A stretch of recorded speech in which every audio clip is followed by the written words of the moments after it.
Okay. Eating disorders in America.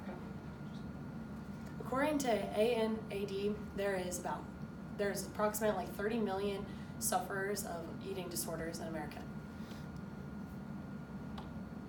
That's near 10% of the United States population.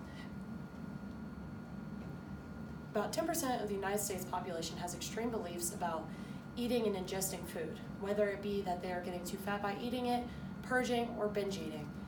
Just about 10% of the United States population has an eating problem, and many of them don't get help for it.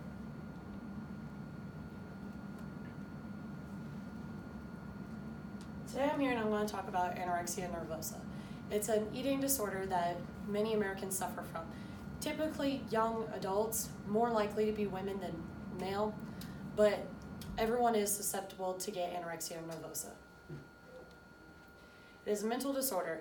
It is a chemical imbalance in your brain that makes it very difficult for your body to accept food. You feel like if you eat too much food, you will get fat. And every time you go to eat food, you feel so guilty, and many people suffer from it, and it's a thought process. They cannot change it no matter how hard they try. It's a fear of eating and the fear of getting fat from eating too much. It's a serious and deadly disease. Many people don't take anorexia seriously because they believe it's just another eating disorder or a girl trying to lose weight, but it's not. People will go days, weeks even, without eating proper food and nutrition, and many have lost their lives due to it. And it's a quickly growing disease. So many people are starting to suffer with anorexia, but it's becoming almost too common. People are making anorexia a common disease. Nobody gets treatment for it just because they feel, oh, I don't have anorexia, I'm just trying to lose weight. There's nothing special about me. And friends don't reach out to other people because they don't see that happening. Some of the symptoms that people are going to experience if they have anorexia nervosa, they'll have minimized eating. They feel if they eat too much, they're going to get fat. So they try to cut back on how much food they eat. It's going to seem a little ridiculous how little they eat because they're going to eat maybe 4 or 5 bites of every meal that they get. They also do excessive exercise. They do this because they try to lose as much weight as humanly possible, but the exercise that they do, it tends to be more cardio and ab workouts because they don't want to gain any muscle because that's also gaining weight. They want to lose all the muscle on their body, all the fat, all the water weight. They want to lose everything on their body because they feel no matter what they do, it will never be enough. They also have thoughts of being fat and obese. Most everybody has body image problems where they think, oh, this outfit makes me look fat, or, I'm not as skinny as she is. But when you're anorexic, you have problems where you cannot look at yourself in the mirror and see your true body. You will see someone who is forever 50 pounds more than you. Your body and brain just do not process how you look and how you feel. You will constantly feel obese and fat, overweight, and you're never good enough, and it's a constant struggle for them. They also have ritualistic eating habits.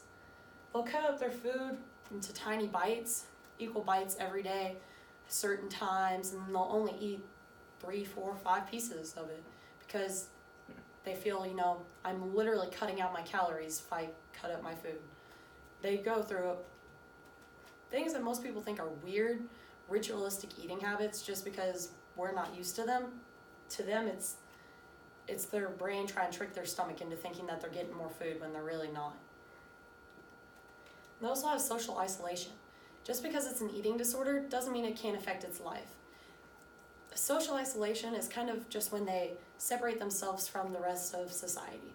They feel like they're ashamed or just not worth anybody's time, so they kind of separate themselves from everybody else in society. They also have rapid weight loss. The main goal of anorexia is to lose weight, so it shouldn't come as a surprise that a symptom that you will notice is they have rapid weight loss. Some of the effects that you're going to have from these symptoms will include, it affects your lives, it affects your body, and it affects your minds. Some of the effects that it'll have on someone's life is that it'll cause them to be socially isolated. Doesn't always sound like a bad thing because everyone's like, oh, yes, I want to be alone, get away from everybody. But when you feel you have no control over your isolation, where you just feel so separated and you can't connect with anybody, it just feels so lonely and terrible, and they can't do anything about it. They also feel a great amount of shame. They feel ashamed that they're so fat, and they feel ashamed of their disorder. And nobody tells them that you should be ashamed of this or you should be ashamed of that.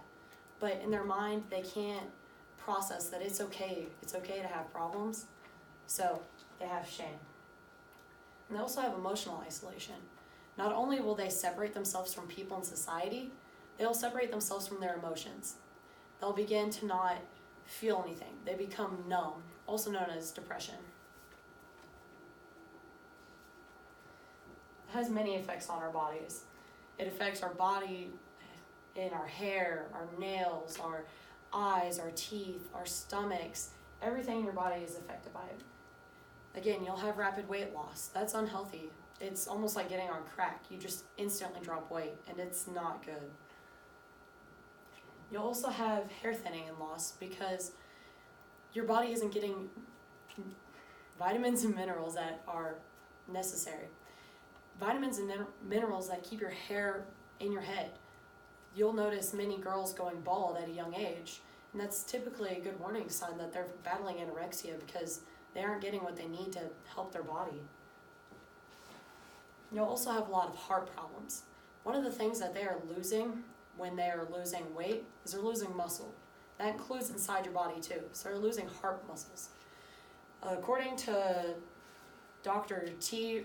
Bunches, they start losing their heart muscles and they'll start getting irregular heartbeats, and that can cause them to have heart attacks and strokes, and it causes a whole bunch of problems that people don't even think about because they're just not eating. They'll also have dehydration. You'll still see people with anorexia drink water, but it adds weight to them. So they try not to drink much water. They don't get water from any of the food they eat because they're not eating much. So their organs inside of them start to die and shut down. So it's killing you from the inside out. And you'll also have bone density loss. When you're battling anorexia, you'll produce less estrogen, so you start missing menstrual cycles, and part of that will also affect your bone density. Many women who suffered from anorexia for multiple years, they'll have osteoporosis at a very young age due to they don't have the estrogen to build their bones. So they're more likely to break and they're not as strong. Some of the effects that anorexia nervosa will have on our minds is that it causes depression. You'll have a lot of hormonal changes because your body is trying to accept this new way of eating and new way of thinking. So you'll get depression, and it causes a high amount of people with anorexia to commit suicide.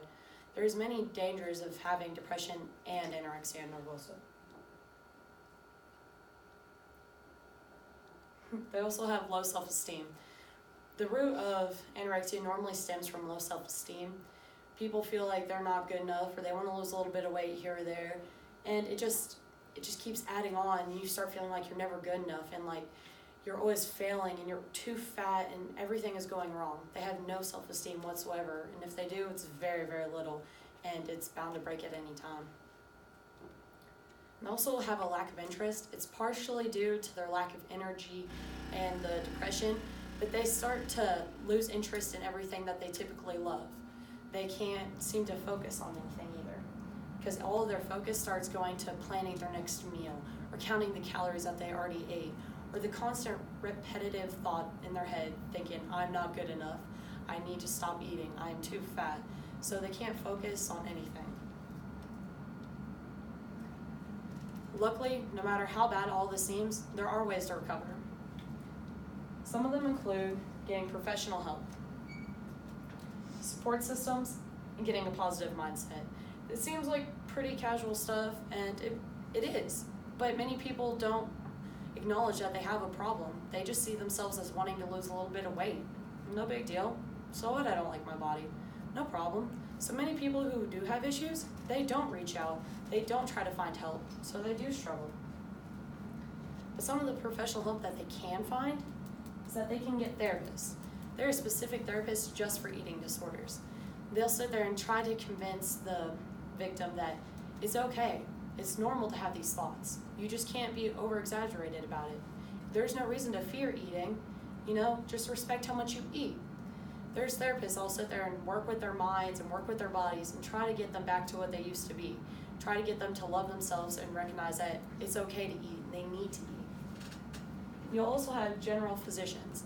They'll just check up on your body and make sure that any harm done while having anorexia nervosa, that it's not long-term. That anything that you did cause to your body, whether it be from intestinal problems, heart problems, or even potential osteoporosis, they make sure and check up on your body just to make sure you're okay. And we also have nutritionists. Nutritionists will sit you down and try to find a meal plan that's right for you. That makes you feel like you're not eating too much and not eating too unhealthy, but you are eating enough that you are being healthy enough to support yourself. Support systems. Everybody typically has their own support system because a lot of us, we have our problems, but we don't typically isolate ourselves.